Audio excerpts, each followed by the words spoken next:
Hello बच्चों। तो आज हम इस वीडियो में बात करने वाले हैं जो हमारी एनसीईआरटी की एक्सरसाइज चली हुई थी इलेक्ट्रोकेमिस्ट्री यूनिट की।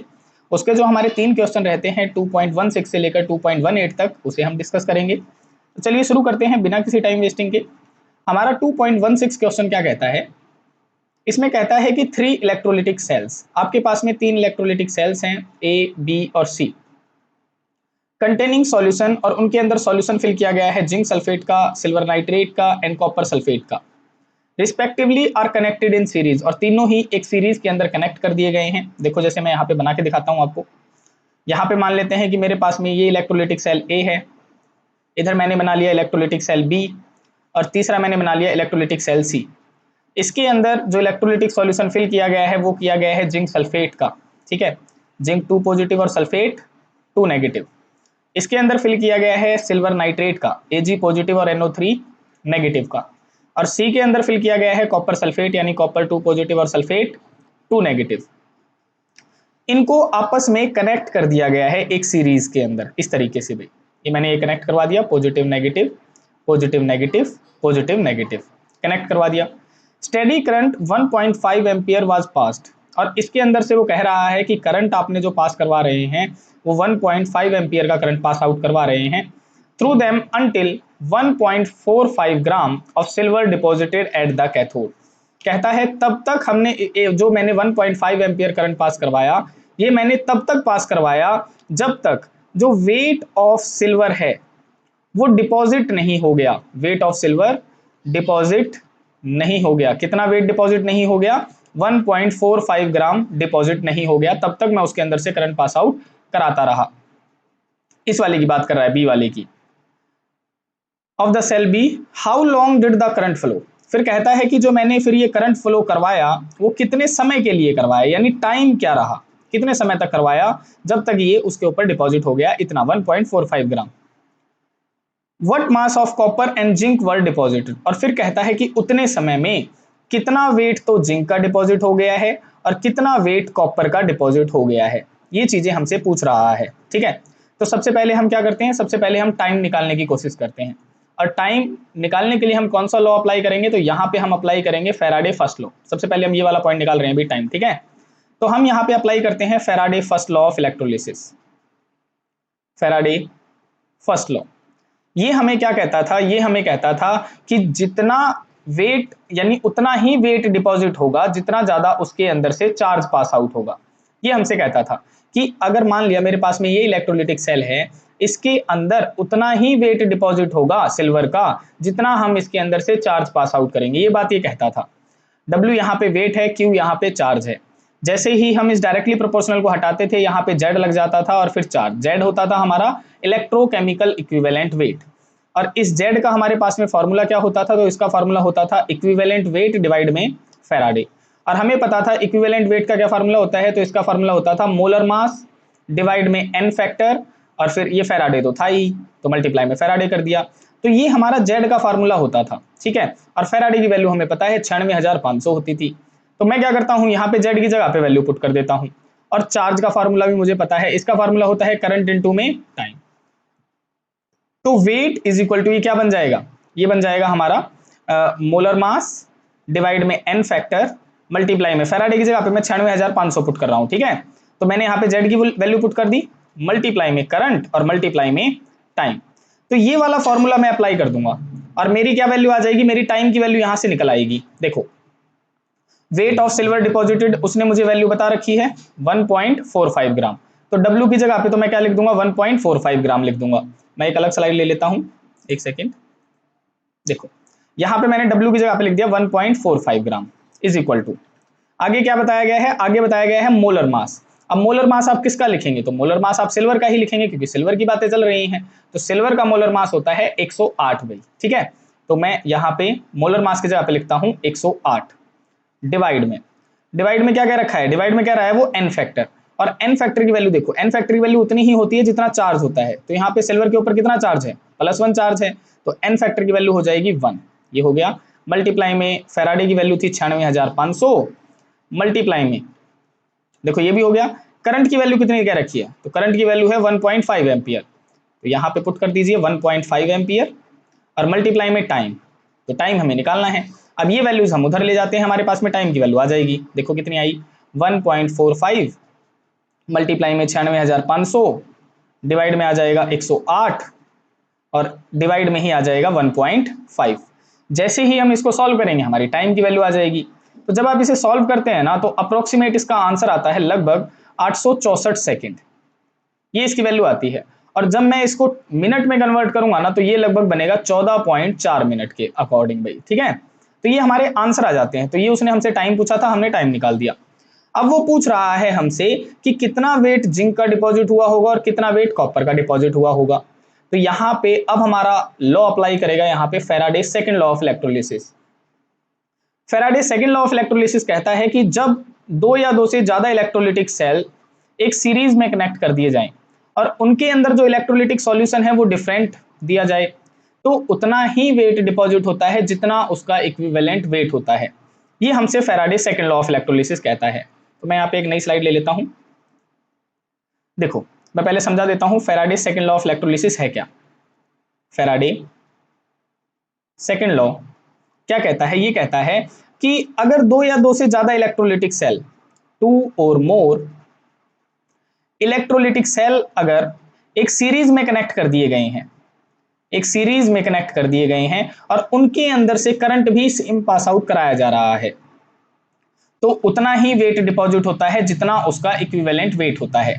तो यहाँ पे अब मेरे पास में वैल्यू जो पता है, मुझे किस किस की वैल्यू पता है कि weight of silver deposited is equal to equivalent weight of silver होगा। ये तो सीधी सी बात है ना। अगर मैं सिल्वर के केस में देख रहा हूं तो उतना ही वेट सिल्वर का डिपॉजिट हुआ होगा जितना उसका इक्विवेलेंट वेट होगा, क्योंकि ये हमें कौन बता रहा है, फैराडे का सेकंड लॉ ऑफ इलेक्ट्रोलिसिस बता रहा है। और उतना ही वेट कॉपर का डिपॉजिट हुआ होगा जितना इक्विवेलेंट वेट ऑफ कॉपर होगा। ये भी बिल्कुल बात सही है, अगर सेकंड लॉ ऑफ इलेक्ट्रोलिसिस के अकॉर्डिंग सारी बातें फॉलो कर रहा है क्वेश्चन। तो सिमिलरली उतना ही वेट जिंक का डिपॉजिट हुआ होगा जितना उसका इक्विवेलेंट वेट होगा। तीनों ही बात सेम है। तो जब मैं इनको कंपेयर करने लग जाऊं, अभी मैं इसको इक्वेशन नंबर 1 मान लेता हूं, इसको इक्वेशन नंबर 2 मान लेता हूं और इसको इक्वेशन नंबर 3 मान लेता हूं। अब मेरे पास में वैल्यू गिवन किसकी है, इक्वेशन नंबर 1 की वैल्यू गिवन है। तो मैं क्या करता हूं, 1 और 2 को कंपेयर कर लेता हूं। तो जब आप 1 और 2 इक्वेशन को कंपेयर करते हैं तो आप ये लिख सकते हैं कि वेट ऑफ सिल्वर डिवाइड में weight of copper is equal to equivalent weight of silver divide में इक्विवेलेंट वेट ऑफ कॉपर, ऐसा आप लिख सकते हैं, है ना। और जब मैं इस वाली इक्वेशन को इक्वेशन नंबर 3 के साथ में कंपेयर करूं तो आप ये लिख सकते हैं कि weight of silver is equal to equivalent weight of silver divide में वेट ऑफ जिंक डिवाइड में इक्विवेलेंट वेट ऑफ जिंक। जब हम कंपेयर करें तो ऐसा भी लिख सकते हैं। अब देखो मेरे पास में वेट ऑफ सिल्वर की वैल्यू थी, कितनी वैल्यू थी, तो यहाँ पे देखो ये रही वेट ऑफ सिल्वर की वैल्यू थी 1.45। तो यहाँ पे पुट कर दीजिए 1.45, देखो इस वाले में 1.45 डिवाइड में वेट ऑफ कॉपर तो आपने निकालना है, ये एज इट इज है, is equal to equivalent weight of silver क्या होगा। तो देखो इक्विवेलेंट वेट ऑफ सिल्वर होगा मोलर मास डिवाइड में एन फैक्टर। मोलर मास कितना है, 108 है और एन फैक्टर की वैल्यू मैंने बताई कि सिल्वर की कितनी होगी, एन फैक्टर की वैल्यू जितना चार्ज होगा तो 1 है। इसका मतलब इक्विवेलेंट वेट कितना होगा इसका, 108 ही होगा डिवाइड में। और इक्विवेलेंट वेट ऑफ कॉपर कैसे निकलेगा, तो ये निकलेगा मोलर मास डिवाइड में एन फैक्टर। और मोलर मास कितना होता है, तो मोलर मास कॉपर का होता है भाई 64 डिवाइड में एन फैक्टर कितना होगा, तो कॉपर का देखो चार्ज कितना है, तो कॉपर का चार्ज कितना है +2, मैंने लिख के दिखाया। सिमिलरली जिंक का भी +2 चार्ज है, तो एन फैक्टर की वैल्यू उनकी क्या रहने वाली है, 2 ही रहने वाली है। ये मैंने पुट कर दिया। इसे जब आप सॉल्व करेंगे तो कितना आएगा, देखो ऊपर तो 108 ही है, डिवाइड में इसे सॉल्व कर लेते हैं, 2 3 6, 2 दूनी 4। और यहाँ पे जब आप वेट ऑफ कॉपर निकालेंगे तो कैसे निकलेगा, देखो यहाँ पे हम लिख सकते हैं इनको, इसको इधर ले जाते हैं, बाकी सारी दोनों चीजों को वहां पे ले जाते हैं। तो वेट ऑफ कॉपर निकलेगा इज इक्वल टू 1.45 मल्टीप्लाई में 32 और डिवाइड में आ जाएगा 108। देखो इसको तो मैं मल्टीप्लाई में ले गया और इसको मैंने डिवाइड में कर दिया और इधर इसको मैं उधर ले गया। तो जैसे हम इसको सॉल्व करेंगे हमारे वेट ऑफ कॉपर की वैल्यू आ जाएगी, तो इसकी वैल्यू आएगी अप्रॉक्स 0.43 ग्राम, ठीक है। तो ये आ गई हमारे वेट ऑफ कॉपर की वैल्यू। सिमिलरली अब हम इस वाली इक्वेशन का इस्तेमाल करके ये जो हमने निकाली है हम वेट ऑफ जिंक निकाल लेंगे। तो देखो एक नई स्लाइड ले लेते हैं, एक सेकेंड। देखो तो हमारा फॉर्मूला क्या है सिल्वर का निकालने के लिए, सॉरी जिंक का निकालने के लिए, weight of silver is equal to equivalent weight of silver divide में वेट ऑफ जिंक और डिवाइड में इक्विवेलेंट वेट ऑफ जिंक, यही होगा। तो वेट ऑफ सिल्वर कितना था, 1.45 था, ये तो गिवन वैल्यू थी। वेट ऑफ जिंक मुझे निकालना था, is equal to equivalent weight of silver कितना था, ये तो 108 था, डिवाइड में इक्विवेलेंट वेट ऑफ जिंक कैसे आएगा, तो ये आएगा मोलर मास डिवाइड में एन फैक्टर, और मोलर मास जिंक का कितना होता है, तो ये आपने याद रखना पड़ेगा 65 होता है भाई, और एन फैक्टर की वैल्यू मैंने बताई, चार्ज कितना था 2 था, तो डिवाइड में 2 कर दो, इसे सॉल्व करो कितना आएगा, देखो 1.45 डिवाइड में weight of zinc is equal to 108 divide में 2 3 6, 2 दूनी 4, 2 5 10, ये हो गया। अब अगर मुझे वैल्यू निकालनी है इसकी वेट ऑफ जिंक की, तो मैं क्या करूंगा, क्रॉस मल्टीप्लाई कर दूंगा, तो कर दो, देखो weight of zinc is equal to आ जाएगा 1.45 मल्टीप्लाई में 32.5 डिवाइड में 108। जैसे ही हम इसको सॉल्व करेंगे हमारे पास में इसका आंसर आ जाएगा, तो इसका आंसर आ जाएगा 0.436 ग्राम।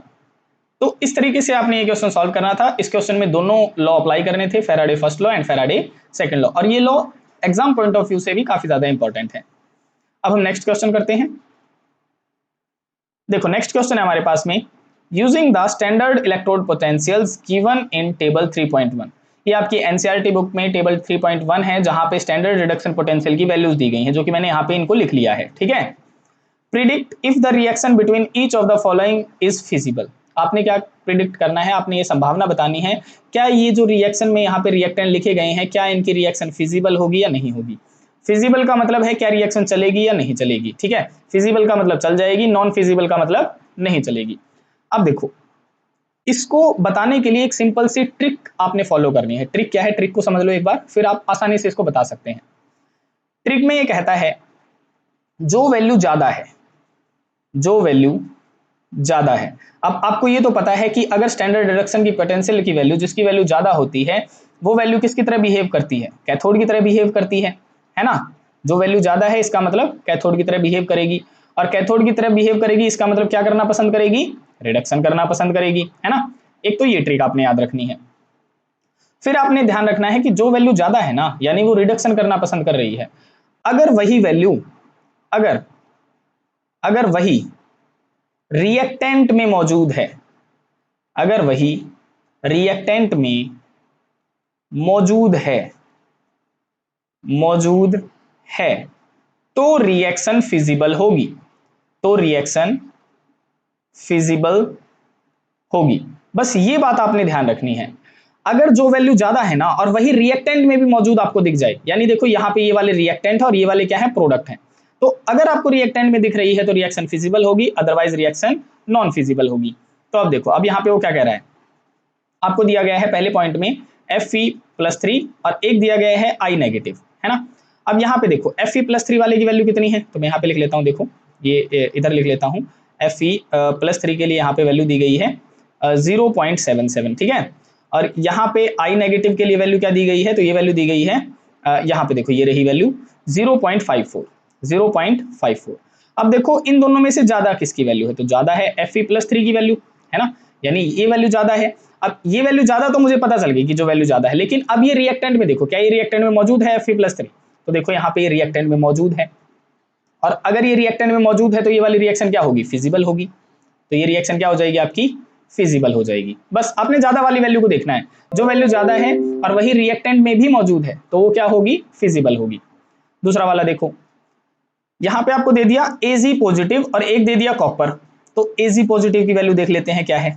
देखो Ag पॉजिटिव की वैल्यू कितनी है, 0.80। नेक्स्ट है कॉपर। अब कॉपर के लिए वैल्यू देखो, कॉपर के लिए वैल्यू कितनी है 0.34।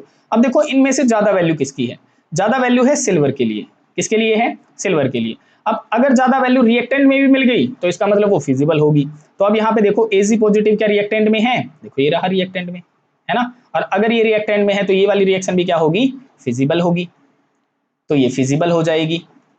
नेक्स्ट देखो थर्ड में क्या कह रहा है, Fe+3 और Br नेगेटिव। देखो Fe+3 के लिए वैल्यू तो ये दे रखी है, ठीक है।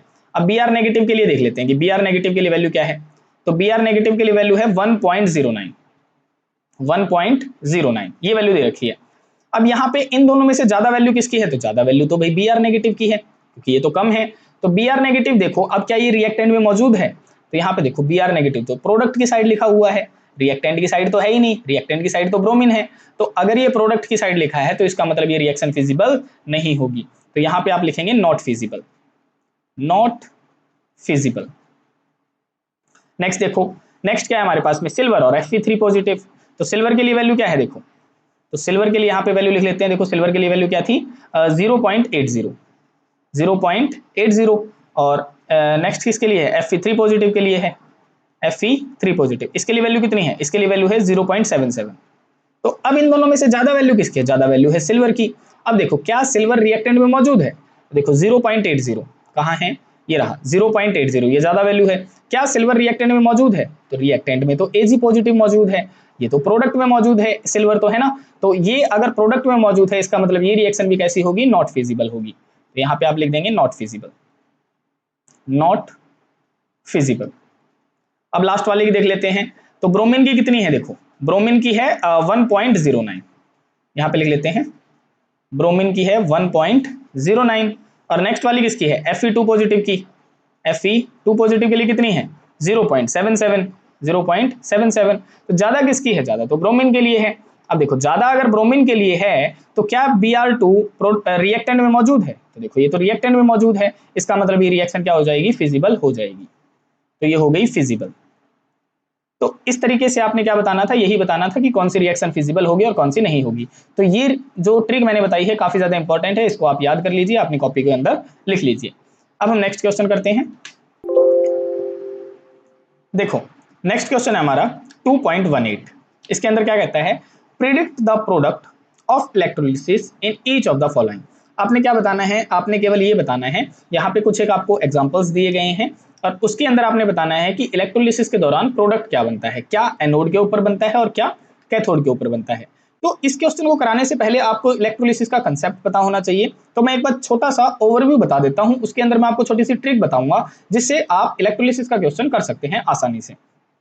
देखो इलेक्ट्रोलिसिस मेनली होती क्या है, इलेक्ट्रोलिसिस के अंदर मेनली हम क्या देखते हैं, हम एक इलेक्ट्रोलिटिक सेल लेके चलते हैं जिसके अंदर हम कोई इलेक्ट्रोलिटिक सॉल्यूशन डाल देते हैं जिसमें हमारे आयन होते हैं, कोई पॉजिटिव होता है कोई नेगेटिव होता है।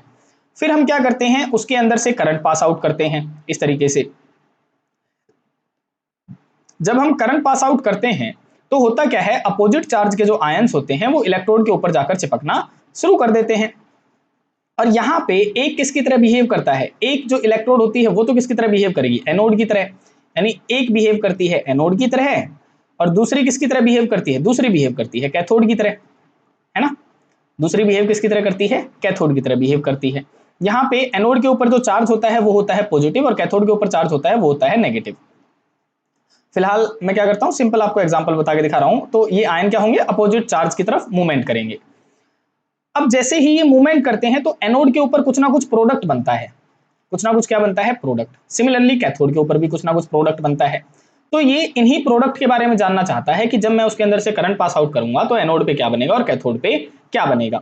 तो इसके लिए अब आपने एक चीज याद रखनी है। देखो एनोड के ऊपर आप क्या याद रखेंगे, एनोड के ऊपर आप एक लाइन याद रखेंगे कि सोते हुए सोते हुए मन को फिर न करो करारा। ये लाइन आप याद रखेंगे एनोड के लिए, क्योंकि आपको पता है एनोड पे क्या होता है, ऑक्सीडेशन होता है ना। और ऑक्सीडेशन का मतलब क्या होता है, लॉस ऑफ इलेक्ट्रॉन होता है, लॉस ऑफ इलेक्ट्रॉन। और लॉस कौन करना पसंद करेगा, जिसके ऊपर नेगेटिव चार्ज होगा, है ना। तो सोते से तो आप याद रख लेंगे SO4 2 नेगेटिव, ठीक है। मन से आप याद रख लेंगे MnO4 नेगेटिव, फिर से आप याद रख लेंगे F नेगेटिव, न से आप याद रख लेंगे NO3 नेगेटिव, और करो से आप याद रख लेंगे Cr2O7 2 नेगेटिव। तो इन सभी के ऊपर नेगेटिव चार्ज आ रहा है, लेकिन ये सभी आपने सिर्फ याद क्या रखना है कि ये अगर ये कहीं पे दिख जाते हैं ना तो वो ऑक्सीडेशन नहीं करेंगे, वो ऑक्सीडेशन नहीं करेंगे। तो फिर ऑक्सीडेशन कौन करेगा, तो इसके स्थान पे ऑक्सीडेशन कौन करता है, वाटर ऑक्सीडेशन करेगा, वाटर ऑक्सीडेशन करेगा। और ऑक्सीजन एज ए प्रोडक्ट मिलेगी, ऑक्सीजन एज ए प्रोडक्ट मिलेगी। ये बात आपने ध्यान रखनी है एनोड के ऊपर। दूसरी बात आप क्या याद रखेंगे, दूसरी बात आप याद रखेंगे कैथोड के ऊपर। अब आपको पता है कैथोड पे क्या होता है, रिडक्शन होता है। रिडक्शन का मतलब क्या होता है, gain of electron, gain of electron. और इलेक्ट्रॉन कौन गेन करना पसंद करेगा, जिसके पास में कमी होगी इलेक्ट्रॉन की, है ना। तो यहां पे आप याद रखेंगे ये वाली लाइन, सालामन। यहां से आप याद रखेंगे सारे के सारे एस ब्लॉक के एलिमेंट, एस ब्लॉक के एलिमेंट, जितने भी एस ब्लॉक के एलिमेंट हैं, यानी जैसे लिथियम हो गया, सोडियम हो गया, ठीक है, पोटासियम हो गया, रुबिडियम हो गया, सीजियम हो गया, ठीक है, इस तरीके से मैग्नीशियम हो गया, कैल्शियम हो गया, एटसेट्रा। अगर आपको कहीं पे भी एस ब्लॉक के एलिमेंट दिखाई देते हैं, या फिर ले से आप याद रख लेंगे एल्यूमिनियम 3 पॉजिटिव, और मन से आप याद रख लेंगे Mn 2 पॉजिटिव। अगर कहीं पे भी आपको ये वाले आयन दिखाई दे रहे हैं तो वो रिडक्शन नहीं करेंगे, वो रिडक्शन नहीं करेंगे, ये बात आपने ध्यान रखनी है। तो फिर रिडक्शन कौन करेगा? तो यहां पे वाटर क्या करेगा? वाटर रिडक्शन करेगा, वाटर रिडक्शन करेगा, और हाइड्रोजन एज ए प्रोडक्ट मिलेगी, हाइड्रोजन एज ए प्रोडक्ट मिलेगी। यानी कहीं पे भी ये आयन दिखाई दे जाए ना, तो वहां पे आपको हाइड्रोजन मिलेगी कैथोड के ऊपर। ये आपने प्रोडक्ट के लिए याद रखना है, ठीक है। अब मैं आपको जैसे समझाता हूं, देखो इसने क्या किया है। सबसे पहला एग्जांपल में हमसे क्या कहा है, an aqueous solution of AgNO3 with silver electrode. यहाँ पे एक कंसेप्ट आपने और याद रखना है, यहाँ पे जब इलेक्ट्रोड ली जाएगी, ठीक है, इलेक्ट्रोड हमारी दो तरीके की होती है भाई, इलेक्ट्रोड हमारी दो तरीके की होती हैं। एक तो होती है एक्टिव इलेक्ट्रोड और दूसरी होती है इनर्ट इलेक्ट्रोड। इनर्ट हमारी कौन कौन सी होती है? जैसे लेड की जो प्लेटिनम की इलेक्ट्रोड हो गई वो हमारी इनर्ट है, या फिर ग्रेफाइट की इलेक्ट्रोड हो गई, ग्रेफाइट की इलेक्ट्रोड, ये क्या होती है? इनर्ट होती है, रिएक्शन में पार्टिसिपेट नहीं करती हैं। लेकिन जो एक्टिव इलेक्ट्रोड हैं वो रिएक्शन में पार्टिसिपेट करती हैं। जैसे अब उसने सॉल्यूशन दिया मुझे AgNO3 का, तो उसने मुझे इलेक्ट्रोड कौन सी दे दी? सिल्वर की इलेक्ट्रोड दे दी, इसका मतलब ये एक्टिव है। अगर वो मुझे कॉपर सल्फेट का सॉल्यूशन देता और मुझे कॉपर इलेक्ट्रोड देता, तो इसका मतलब ये एक्टिव है। तीसरा, अगर वो मुझे जिंक सल्फेट का सॉल्यूशन देता और मुझे कॉपर इलेक्ट्रोड देता, तो सॉरी जिंक इलेक्ट्रोड देता, तो इसका मतलब वो क्या थी? एक्टिव इलेक्ट्रोड थी। तो यहाँ पे उसने AgNO3 के साथ में सिल्वर इलेक्ट्रोड दे दी। तो यहाँ पे ये रिएक्शन कुछ ज्यादा मुश्किल नहीं होती है। आपने सिर्फ ये याद रखना है कि यहाँ पे एनोड के ऊपर और कैथोड के ऊपर कभी भी आपको इस तरीके के दे दिए जाए ना, जहां पे इस तरीके का सॉल्यूशन हो और इलेक्ट्रोड भी उसी की हो, तो एनोड और कैथोड पे वही सेम प्रोडक्ट मिलेगा आपको। एनोड और कैथोड पे सेम प्रोडक्ट देखने को मिलेगा। कौन सा सेम प्रोडक्ट? जिसकी आपके पास में इलेक्ट्रोड है, यानी सिल्वर है तो सिल्वर ही आपको एनोड पे मिलेगा, सिल्वर ही आपको कैथोड पे मिलेगा, अगर एक्टिव इलेक्ट्रोड वो दे रहा है तो। कॉपर है तो कॉपर ही इलेक्ट्रोड पे मिलेगा और कॉपर ही कॉपर ही एनोड पे मिलेगा, कॉपर ही कैथोड पे मिलेगा। जिंक है तो जिंक ही एनोड पे मिलेगा, जिंक ही कैथोड पे मिलेगा। जैसा कि उसने मुझे एक्वियस सॉल्यूशन AgNO3 का दिया है सिल्वर इलेक्ट्रोड में, तो यहाँ पे एनोड पे आपको क्या होगा? देखो एनोड पे होगी ऑक्सीडेशन, ऑक्सीडेशन होगा, और ऑक्सीडेशन का मतलब है लॉस ऑफ इलेक्ट्रॉन। तो यहाँ पे सिल्वर ही क्या करेगा? सिल्वर यहाँ पे इलेक्ट्रॉन लूज करेगा, यानी एक इलेक्ट्रॉन क्या कर देगा? ये लूज कर देगा इस तरीके से। तो प्रोडक्ट हमें क्या मिला? एनोड के ऊपर सिल्वर मिल गया। कैथोड के ऊपर क्या होगा? देखो कैथोड पे यही रिएक्शन रिवर्स हो जाएगी। कैथोड पे होता है रिडक्शन, और रिडक्शन का मतलब गेन ऑफ इलेक्ट्रॉन। तो ये वाली जो रिएक्शन है ना, रिवर्स करके लिख दो, यानी Ag पॉजिटिव क्या करेगा? एक एक इलेक्ट्रॉन को लेगा और सिल्वर बना देगा।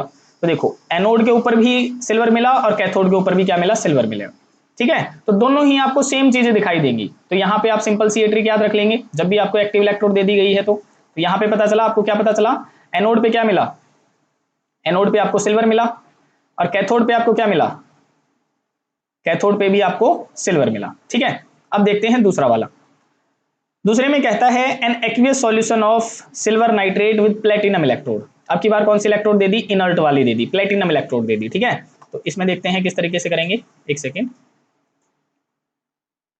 देखो अब की बार हमें क्या दिया है? अब की बार हमें एक्वियस सॉल्यूशन किसका दे दिया? AgNO3 का दे दिया, और इलेक्ट्रोड हमें कौन सी दे दी है? प्लेटिनम की दे दी है, ठीक है। अब यहाँ पे समझने की बात है, देखो एक्वियस का मतलब होता है वाटर मॉलिक्यूल, और वाटर का मतलब है हमें कौन कौन से आयन मिलेंगे? H पॉजिटिव मिलेगा और OH नेगेटिव। और यहाँ पे हमारे पास में कौन कौन से आयन होंगे? एक तो Ag पॉजिटिव होगा, दूसरा NO3 नेगेटिव होगा, है ना। अब मैं क्या करता हूँ, प्लस वालों को एक साथ लिख लेता हूँ और माइनस वालों को एक साथ। तो H पॉजिटिव और Ag पॉजिटिव को एक साथ लिख लिया, और OH नेगेटिव और NO3 नेगेटिव को एक साथ लिख लिया। अब आपने देखना क्या है कि एनोड पे कौन सी रिएक्शन चलेगी। तो एनोड पे क्या चलता है? ऑक्सीडेशन, और ऑक्सीडेशन का मतलब होता है लॉस ऑफ इलेक्ट्रॉन। तो लॉस कौन करना पसंद करता है? नेगेटिव वाला, यानी इनमें से कोई ना कोई लॉस करेगा। समस्या ये है कि NO3 करेगा या OH करेगा। तो पहले आपने ध्यान देना है NO3 के ऊपर। OH के ऊपर आप बाद में जाएंगे, ये तो वाटर मॉलिक्यूल से आया, इस पे बाद में जाएंगे। तो NO3 क्या ऑक्सीडाइज होगा? तो अब यहाँ पे ट्रिक पे आ जाओ। NO3 देखो यहाँ पे है, और अगर ये कहीं पे दिखाई देता है तो मैंने क्या बताया था कि ये ऑक्सीडेशन नहीं करेगा। तो ऑक्सीडेशन कौन करेगा? वाटर करेगा, और वाटर करेगा तो क्या मिलेगा? ऑक्सीजन मिलेगा। तो यहाँ से मुझे प्रोडक्ट तो पता चल गया कि एनोड पे ऑक्सीजन मिलनी है। अगर बाई चांस आप रिएक्शन भूल भी जाते हैं तो कोई समस्या नहीं है, सिर्फ आपसे प्रोडक्ट पूछा जाता है, ठीक है। फिलहाल मैं रिएक्शन भी करके दिखाता हूं। तो ये तो करेगा नहीं, करेगा कौन? वाटर करेगा, यानी OH नेगेटिव करेगा। तो रिएक्शन आपकी होती है इस तरीके से भाई, दो वाटर मॉलिक्यूल क्या करते हैं, चार तो हाइड्रोजन निकाल देते हैं, 4 H पॉजिटिव करके निकाल दिए। अब H पॉजिटिव हुआ है तो 4 इलेक्ट्रॉन निकल गई, बचा क्या? 2 मॉलिक्यूल ऑक्सीजन के बच गए। इसका मतलब ऑक्सीजन हमें प्रोडक्ट में मिल जाएगी, ये मिल गई हमें, यही हमने बताना था। अब देखो कैथोड पे क्या मिलेगा आपको। तो कैथोड पे क्या होता है? कैथोड पे होता है रिडक्शन, और रिडक्शन का मतलब गेन ऑफ इलेक्ट्रॉन। तो यहाँ पे देखो गेन कौन करेगा? क्या सिल्वर करेगा या H पॉजिटिव? तो पहले आपने सिल्वर पे ध्यान देना है। तो सिल्वर पे अगर आपने ध्यान दिया तो अब आप यहाँ पे ट्रिक पे आ जाइए। क्या आपको Ag पॉजिटिव कहीं पे दिख रहा है इसके अंदर? नहीं दिख रहा है। नहीं दिख रहा है तो ये क्या कर लेगा? रिडक्शन कर लेगा। तो अब यहाँ पे मैं क्या करूंगा? Ag पॉजिटिव क्या कर सकता है? रिडक्शन कर सकता है। तो एक इलेक्ट्रॉन लेगा और क्या बनाएगा? सिल्वर बनाएगा। वो उतने ही इलेक्ट्रॉन लेगा जितना उसके ऊपर चार्ज होता है भी, ठीक है। तो कैथोड के ऊपर क्या बन गया? सिल्वर बन गया। ये हमारा सेकंड एग्जांपल था। यही आपने बताना था कि एनोड पे क्या बनेगा और कैथोड पे क्या बनेगा। अब देखो थर्ड रिएक्शन देखो। थर्ड में कहता है a dilute solution of H2SO4 with platinum electrode. यहाँ पे भी आपको इनर्ट इलेक्ट्रोड दे दी गई है और सॉल्यूशन है आपके पास में एक्वियस H2SO4। तो यहाँ पे लिख लेते हैं, एक सेकेंड। यहाँ पे जैसे मैंने लिख लिया एक्वियस H2SO4, और हमारी जो इलेक्ट्रोड है वो कौन सी है? वो है हमारी प्लेटिनम की इलेक्ट्रोड। तो इधर आपने क्या ध्यान देना है? देखो एक्वियस का मतलब होता है वाटर मॉलिक्यूल, और वाटर का मतलब है कि मेरे पास में दो आयन होंगे, एक H पॉजिटिव और दूसरा OH नेगेटिव। और H2SO4 से हमारे पास में कौन कौन से आयन आएंगे? तो हमारे पास में आएगा 2H पॉजिटिव और SO4 2 नेगेटिव, ये हमारे पास में आयन आएंगे। अब मैं क्या करता हूं, पॉजिटिव वालों को इकट्ठा कर लेता हूं और नेगेटिव वालों को इकट्ठा कर लेता हूं। तो देखो H पॉजिटिव, ये तो सारे ही H पॉजिटिव हैं, इन्हें तो एक ही में लिख लेता हूं, अलग करने की क्या जरूरत है, सारे ही H पॉजिटिव हैं। नेगेटिव वालों को अलग कर लो, OH नेगेटिव और SO4 2 नेगेटिव, ये मैंने लिख लिया। अब मुझे पता है कि एनोड पे क्या होगा? एनोड पे होता है ऑक्सीडेशन, जिसका मतलब होता है लॉस ऑफ इलेक्ट्रॉन।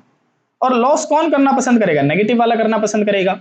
तो सबसे पहले आप ये देखो नेगेटिव वाले में क्या OH करेगा या SO4 2 नेगेटिव करेगा। तो SO4 जो 2 नेगेटिव है, यहां पे देखो SO4 2 नेगेटिव ये रहा। तो क्या ये ऑक्सीडेशन कर रहा था? नहीं कर रहा था। और अगर ये नहीं करेगा तो कौन करेगा? वाटर ऑक्सीडेशन करेगा, और प्रोडक्ट क्या मिलेगा? ऑक्सीजन मिलेगी। तो यहां पे हम क्या कर सकते हैं, देखो यहां पे इसका मतलब है कि वाटर क्या करेगा? ऑक्सीडेशन करेगा, यानी दो वाटर के मॉलिक्यूल आप लेंगे, 4 H पॉजिटिव लिखेंगे और 4 इलेक्ट्रॉन, और प्लस में क्या निकल जाएगा? ऑक्सीजन निकल जाएगा। वही सेम रिएक्शन आपने लिखनी है। तो ये तो चला एनोड के ऊपर। अब हम देख लेते हैं कि कैथोड के ऊपर क्या होगा। तो कैथोड पे मुझे पता है इसके ऊपर तो रिडक्शन होता है, और रिडक्शन का मतलब क्या होता है? गेन ऑफ इलेक्ट्रॉन होता है। तो यहाँ पे अब देखो H पॉजिटिव ही है केवल, तो है ना। तो H पॉजिटिव क्या करना पसंद करेगा भाई? कि दो H पॉजिटिव होंगे, वो दो इलेक्ट्रॉन लेंगे और क्या बनाएंगे? हाइड्रोजन गैस बनाएंगे। यही चीज तो थी, हाइड्रोजन क्या बन के निकलेगी? हाइड्रोजन के रूप में निकलेगी, है ना।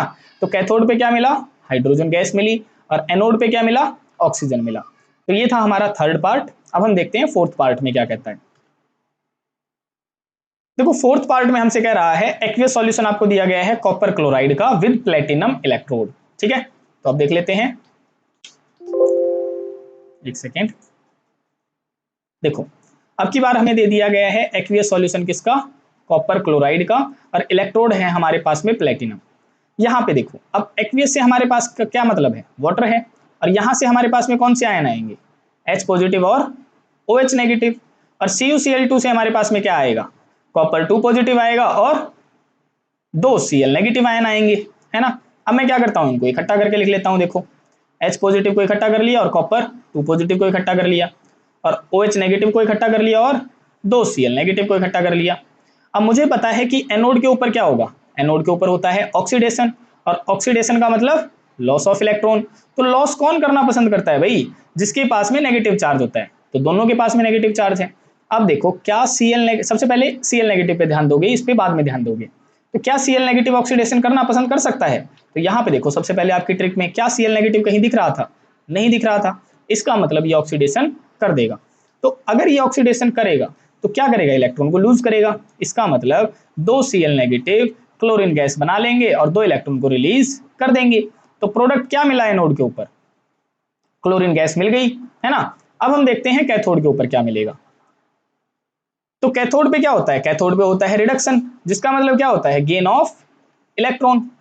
अब यहां पे देखो पॉजिटिव वाले की तरफ आ जाओ, क्योंकि गेन कौन करेगा? जिसके पास में कमी होगी, और कमी किसके पास में होती है? जिसके पास में पॉजिटिव चार्ज होता है। तो हाइड्रोजन पे आप बाद में ध्यान देंगे, पहले आप कहां ध्यान देंगे? मेटल के ऊपर ध्यान देंगे। तो क्या कॉपर 2 पॉजिटिव इलेक्ट्रॉन ले सकता है? तो अभी आप आ जाओ ट्रिक के ऊपर। क्या यहाँ पे आपको कहीं पे कॉपर 2 पॉजिटिव दिख रहा है? नहीं दिख रहा है। नहीं दिख रहा है, इसका मतलब वो इलेक्ट्रॉन ले सकता है। और अगर ये इलेक्ट्रॉन ले लेगा तो क्या हो जाएगा? देखो कॉपर 2 पॉजिटिव कितने इलेक्ट्रॉन लेगा? 2 पॉजिटिव चार्ज है तो 2 ही इलेक्ट्रॉन लेगा। और क्या बना लेगा? कॉपर एज ए मेटल बना लेगा। तो कैथोड पे क्या मिला? कॉपर मिल गया। और एनोड पे क्या मिला? क्लोरीन गैस मिल गई। तो ये थे हमारे क्वेश्चन। इस तरीके से हमने क्या करने थे? इन क्वेश्चंस को सॉल्व करना था।